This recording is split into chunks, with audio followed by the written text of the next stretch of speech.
Hey friends, ever been frustrated with the buying process when you went to buy your last vehicle? Maybe you had a little bit of buyer's remorse. You didn't have the confidence when you were in there and you felt like you totally got worked over. Well, today we're going to cover how you can take advantage of the situation and walk out of there with confidence. Today I'm going to dive into why it's so important to build emotional intelligence before you leave the house and how it can make a significant difference in your purchasing. Today I'm going to talk about how dealerships make money, how developing the right mindset can put you in a power position, and I'll share the #1 reason how people get worked when they go into a dealership. So let's get into it. We all know the feeling of going out to buy a vehicle. I mean, let's face it, when you look at the most frustrating experiences people have, it's generally dealing with attorneys, the IRS, and salespeople.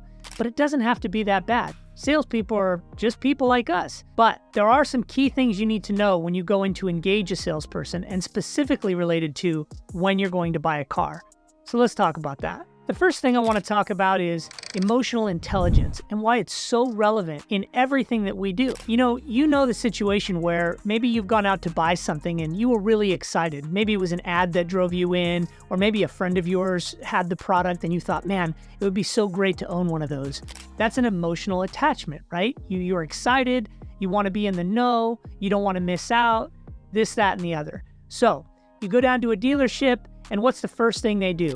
Hey, let's drive that car. What are they doing? They're tapping into your emotions. This is why it's so important to develop emotional intelligence before you leave the door. So we'll talk about some of the tricks dealers use to take advantage of you and how if you are in the know, you can flip the script. First, emotional intelligence. Let's talk about before you leave the home. What's the prep you do before you leave the home? Well, the first thing you want to do is you want to shop. You want to shop some of these dealerships. I had an experience recently where I was looking to buy a vehicle and I shopped 3 different dealerships with the same brand of vehicle just to see how they engaged with me. What were some of the things they were going to say? Were they all going to give me the same price points? Just knowing that there is some flexibility within the sales department, would they be uniform, or was one dealer going to give me a deal versus the other dealer? And I shopped within about a 150-mile radius, so 3 dealers within a 150-mile radius. So how did I develop my emotional intelligence before I went in? Well, the first thing I did was I became in the know. And what does that mean? Well, I did a little bit of research. So I shopped these 3 different dealers. I asked all of them what was their MSRP, which is manufacturer suggested retail price.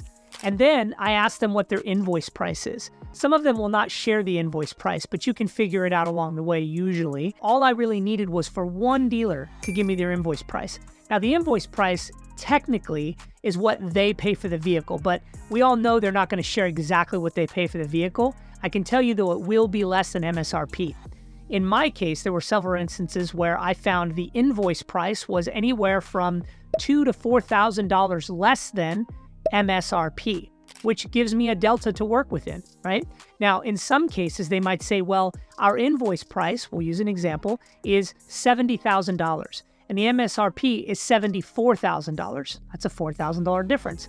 And in my case, there was some extras on these vehicles. So they might say, well, we spent $500 on this, $1,500 on the aftermarket protection package, and $500 on the camera, extra camera, whatever. And that could make a difference. So that adds to the invoice price. These are like the intangibles, the aftermarket, or sometimes they'll call them dock add-ons, where they add them at the dock, whatever that means. They're coming from the manufacturer that way. And that's another important thing, is to make sure you're comparing apples to apples. Does the vehicle have the exact same options as the vehicle you're shopping at the other dealership?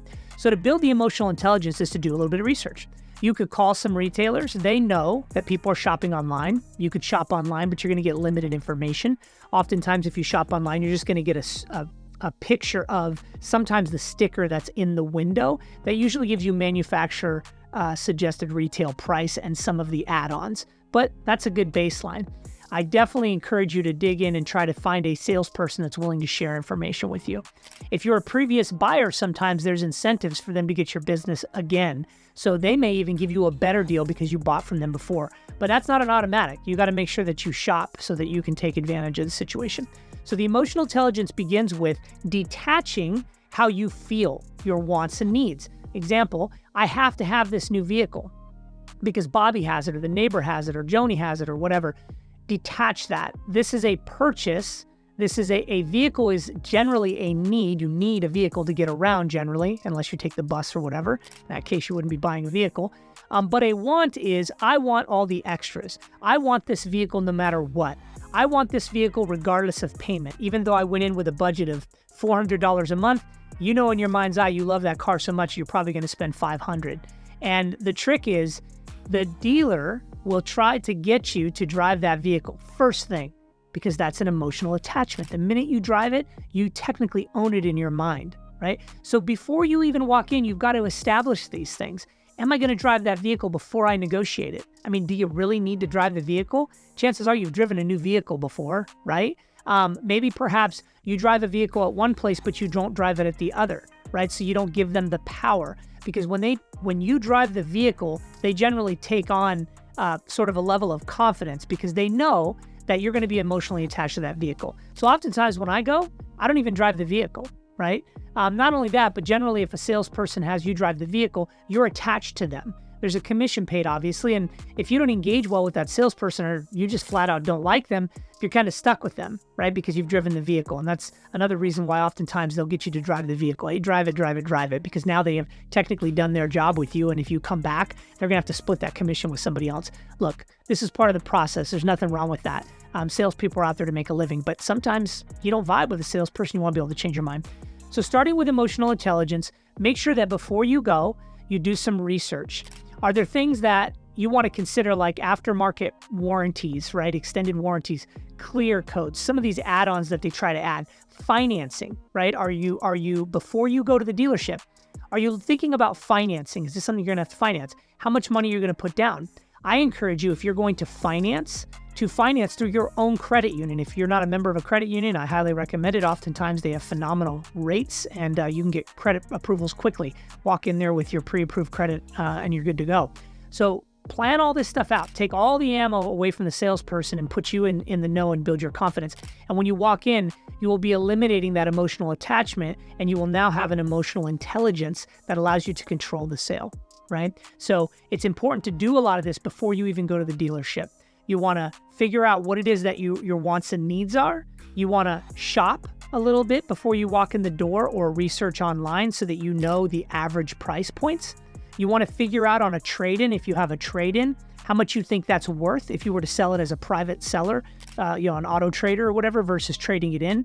Understand, if you go in there without any of this information and you try to trade your vehicle in, they're going to work you, and they're not going to give you near what your car's worth, and they're going to confuse you with a bunch of stuff I'm going to talk about here in a second. So make sure that you know ahead of time. And I know it's a hassle to sell your own vehicle, but I can tell you from personal experience, I've sold lots of vehicles, and it's much better to sell to a private person than to try to trade it in. Even though it's convenient, you are not going to get near what your car's worth, right? So if you can take away the trade-in option for them, take away the financing, take away the emotional attachments, you're going to be in full control of that sale and probably save yourself a lot of money. I want to talk a little bit about this whole, emotional attachment and how people get caught up in this. Oftentimes you'll hear somebody say, "Oh, I'm too fat, I've gained a lot of weight, and it's my thyroid," or it's hereditary, or whatever. But the reality is that most of those people are eating donuts and drinking sodas. And so it's not so much that it's the thyroid's fault. There's only a small percentage of Americans that have a thyroid issue that's causing the weight. They're not looking inside, and they're not making any sacrifices to change their environment or their circumstances. And so it's easy to blame, right? Or you might find the homeboy that has 26-inch rims on his car, and he's driving a car that costs $2,500, but the rims cost $10,000. And he's complaining about how, the rich get richer and wealthy people are the enemy. That's not the case. Wealthy people work hard, they sacrifice, and they invest. That's how they become wealthy. And the guy with the 26-inch rims could probably easily become wealthy if he would just read a book and take some time and invest in himself. And then you've got the tree hugger example, somebody who complains constantly about environmental issues, but walks around with a high-end purse or whatever, and doesn't do anything to actually help the environment that's significant. In this example, you have somebody who is emotionally attached to changing the environment, which I totally get. We all love the world we live in. But if they really cared about the environment, they would ditch the fancy purse, take off their clothes, and go live in the woods like nature intended, because that's the only way you're going to get away from destroying the environment. At the end of the day, it's a flat world, And a lot of what controls our environment is dictated by countries that aren't doing the right things anyway. So if you really want to make a difference, then make a difference, right? It's the emotional intelligence that they lack. You know, in this case, well, I want to do the right thing. It feels good to say it and to complain about it, but I'm really not willing to make the sacrifices to change, right? And that's common with a lot of us. To some degree, we have that. And this is why it's so important for you to detach and look at the facts and take action, right? Put yourself in the know, take control of your circumstances, and you'll win every time. All right, so let's talk a little bit about my experience shopping 3 dealerships and how I took full control of the circumstance. I basically went to one dealer. I was looking for an SUV, and I shopped 3 different vendors. One was I purchased a vehicle with previously, and then there were 2 new dealers that I shopped. So I called all of them, and their prices ranged MSRP anywhere for the same comparable vehicle, anywhere from, let's say, $73,000 to $74,000 in this example. I was looking for a luxury SUV, a Lexus actually. I had driven several Lexuses. As a matter of fact, the first Lexus I owned, I drove for 12 years. I saved the car payments after driving it for the first 5 years, and I used those car payments to buy my first piece of property, which then turned into more properties and allowed me to pay cash for every vehicle since that time, which we'll talk about here in a second. So I was very loyal to Lexus for many, many reasons. Very low maintenance, reliable, amazing vehicle. So as I shopped these 3 vehicles, I found that there were a lot of extras, and many of the dealerships order these vehicles with the extras on them. But you don't need a lot of those extras. Like, for example, the protection package, it protects the handles and some of the edges of the doors and things of that sort. That's like a $600 option minimum. And I said to them, I don't need that option. Well, sir, we already have it on here. I said, well, then take the price off or find me a vehicle without it. Now, I did that last time, and they just discounted the price and gave it to me anyway, right? But you have to ask. They discounted it and gave it to me anyway because they wanted the sale. And I think one of the vehicles I bought was at the time was like $50,000. So for them, $500 was nothing. But they also saved me about $2,900 off MSRP, right? Again, if you don't ask, you don't know. There are many people that walk in the door and just pay for what they're asking. And then they get them on financing, they get them on aftermarket stuff, and they make a killing, right? So they are willing, for the right person who knows what they're doing and is emotionally detached from the purchase, to work them a deal, but you've got to ask for these things. So when all was said and done, I basically went into a few of these dealerships. One of them was satellite. I had to do it over the phone. I couldn't go down there. It was 150 miles away. By the time I was said and done with negotiating back and forth, I got the original dealer that I worked with to give me the best discount. They gave me the best discount on a color I didn't really want. It was a good color, but not the color I wanted. And it was probably $800 less than the lowest price I had because I was a previous customer. Who knows if that's true or not. And it had the exact same options and everything else I wanted. The dealer I ended up buying from actually sold me a white vehicle, which they said there was a premium for having white, which seems absolutely ridiculous, but whatever. I wanted a white, and I ended up paying the extra $800 that was built in, but I still saved about $2,500 off MSRP, and I didn't buy any of the extras. Once I flew down there actually for the day to get the vehicle and drive it back, and once I got in there, I said to them, I'm not interested in any additions. No extended financing, no aftermarket stuff, no extended warranties. And they tried to pitch the value of it. And I said, there is zero value to me because I know, specifically on the aftermarket warranties for vehicles, I'm not going to necessarily use the vehicle service department. Oftentimes, if you go to get service at a Lexus dealership, sometimes those service departments are not even owned by the Lexus brand. They are independent service companies that are working in their building. And if you want to know if that's true or not, next time you go to shop for a car, go straight to the service department and ask them, right? Many times they'll give you information. It's pretty amazing. Sometimes they're incentivized, you got to be careful, to bring salespeople in to help you buy a car, but some of them will be completely honest. I remember years and years ago, I actually went to a service department. He was telling me how much of a piece of crap the car is. I don't want to name the brand, but this was before I was into Lexus, and I couldn't believe the amount of information he shared with me. You have to be curious. You have to ask people. You'd be shocked at what you find out. So it's really important to research and go in there and know what it is that you want ahead of time. So I said to them, I don't want any of the extras. None of it means anything to me. And if you can't find me a vehicle that has the options that I want, then I will wait for that vehicle. The person I finally settled on had a little camera for $500 that was in the rearview mirror.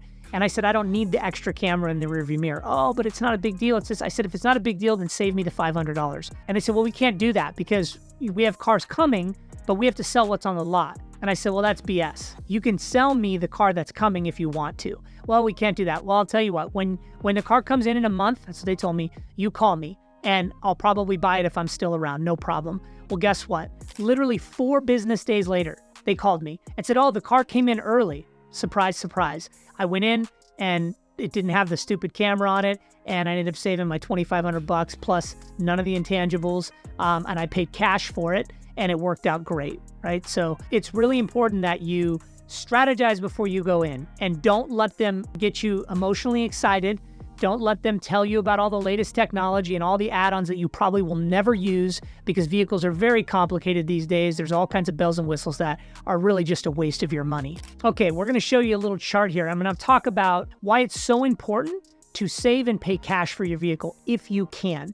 Now, you may not be able to do it now. You may not be in that position now, but I would encourage you to buy your vehicle. If you're going to buy it, if you're going to finance it, do the best you can to keep your interest rates down, and then save if you can to pay cash for the next car. Because paying cash for the next car is going to pay huge dividends down the road. And you will probably pay cash for your cars thereafter. But it takes the first move to do that. For me, I drove my car for 12 years, which allowed me to continue paying my payments into my savings account as though I was paying payments, but I drove the same car, a reliable car that went, 450,000 miles. Pretty amazing.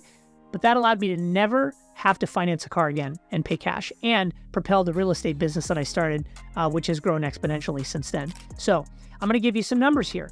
The average interest rate today is 7.24%.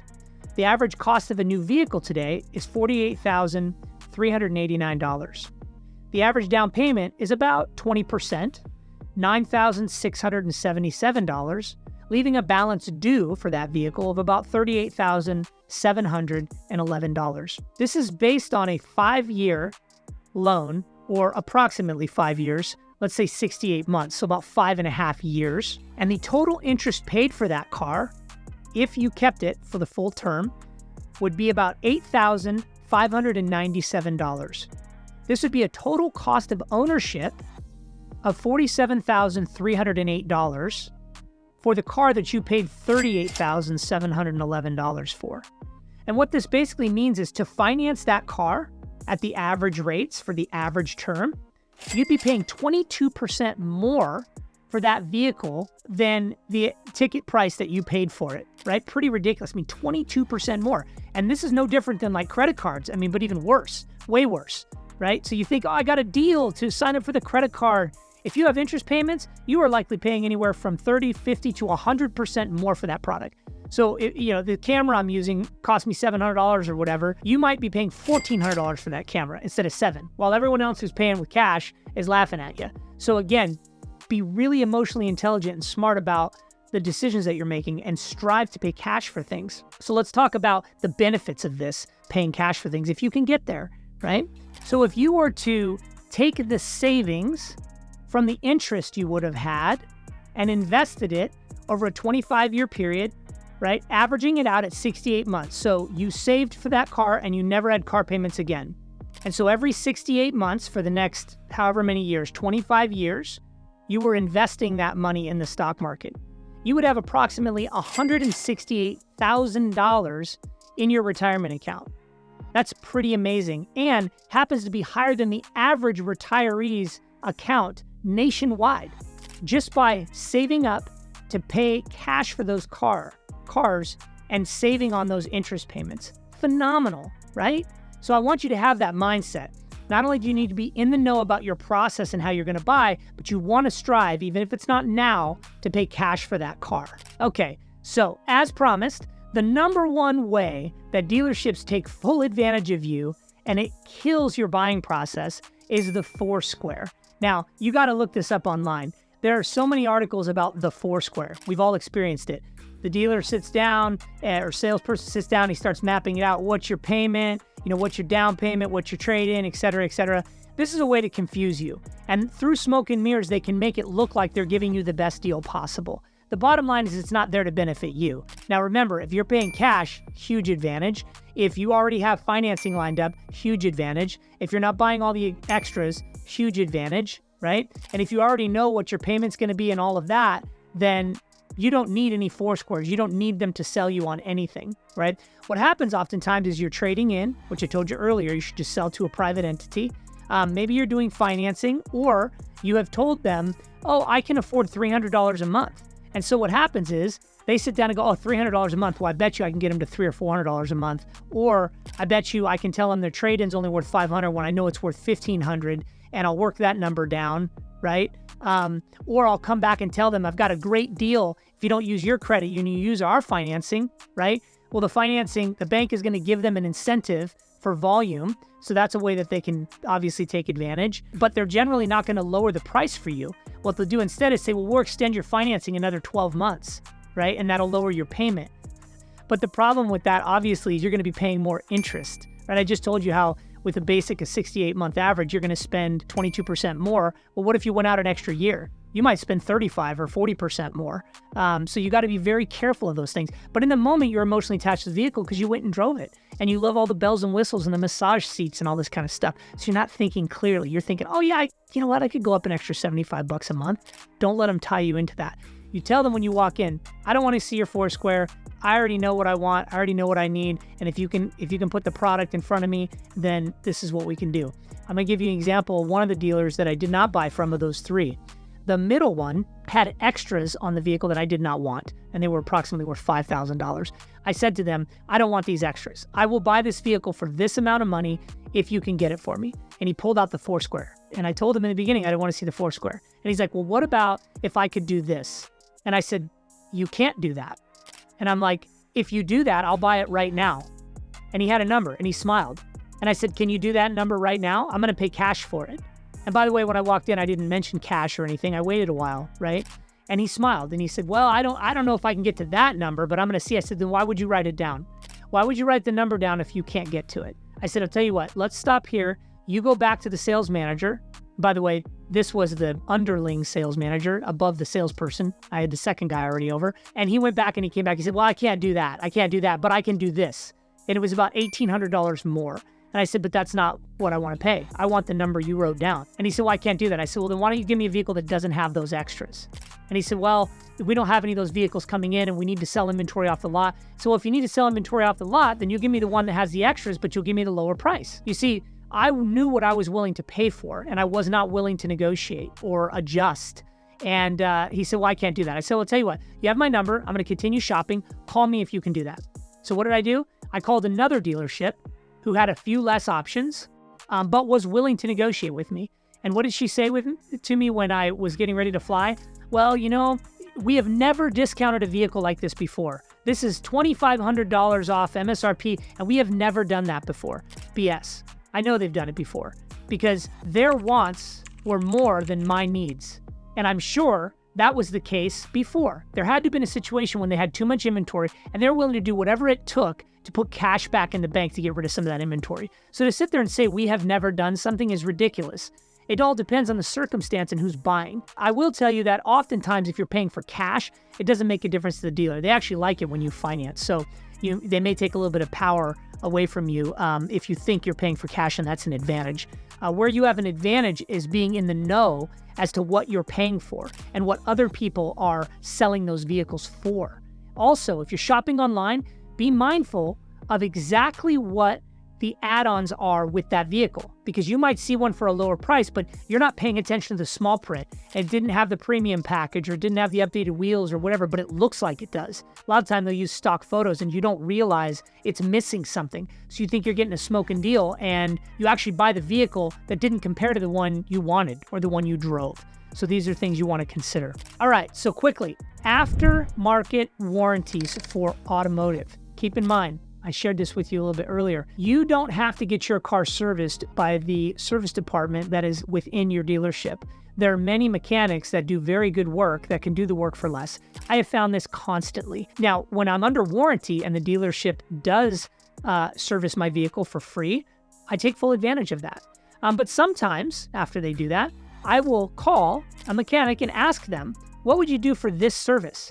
And 9 times out of 10, it's anywhere from 15 to 30% less than the dealership, period. So when they're trying to sell you an extended warranty for $2,500, they're basically looking at your first 5 years or whatever the number is of service that you're going to have to apply to that vehicle. You're going to have to pay for the service.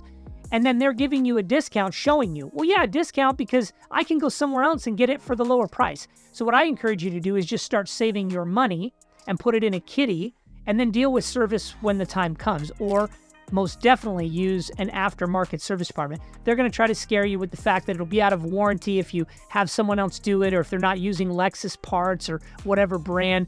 Again, all BS, and it doesn't matter. These cars are built so well. I told you I drove a Lexus 450,000 miles. I've owned like 5 of them, and they're just phenomenal vehicles. But you be the judge on which vehicle you want to buy. Just make sure you do your due diligence. Most vehicles, though, 100,000-mile drivetrain warranty, ridiculous. How many drivetrains fall out of the car? It's so stupid. What they should do is give you an accident incident protection plan on that vehicle instead of an extended warranty. Hey, my kid, puts a permanent marker on my dashboard, or a bird flew into the side of my car, or a basket, or whatever it is. But they don't cover those intangibles. They expect you to have insurance for those things. They mostly cover the things that benefit them because they know the likelihood of you needing to utilize those things is very low, right? Engines don't just fall out of brand new cars. All right, so we've talked a little bit about emotional intelligence. Very important to strategize before you leave the house. We've talked about researching and becoming in the know. Make sure that you shop several dealers before you even go in, and try not to drive the vehicle right out of the gate. Make that salesperson work. Their sole job is to educate you and earn your business while solving your problems. Oftentimes, they're not even asking the right questions. They're just looking for cues to get you excited. Things like, is maintenance important to you? Is reliability important to you? Is gas mileage important to you? Make sure they're asking the right questions, or you be prepared to shoot those things off so that they know what they're working with. We talked about financing. You want to make sure that you use your own credit union if you can, or at least get a quote, right? Get a pre-approved quote, because that's powerful. If they come at you with, well, hey, we can beat that and we can save you $1,500, great. But make sure you have already negotiated all your pricing and then get the $1,500 off. Don't let them tell you that before the fact, right? You want to make sure that you've whittled it down as much as possible. Same thing with trade-ins. Don't talk about a trade-in until you've negotiated everything. You've lined up financing, whatever you're going to do. Then say, oh, you know what? I would like to trade this in. If you don't want to deal with the hassle of privately selling, you need to take control of every step of the way. And last, we talked about the Foursquare. Killer. Hate the Foursquare. Make sure that when you go in with all of your knowledge and your experience based on your research, that you don't allow them to take control of the circumstances, right?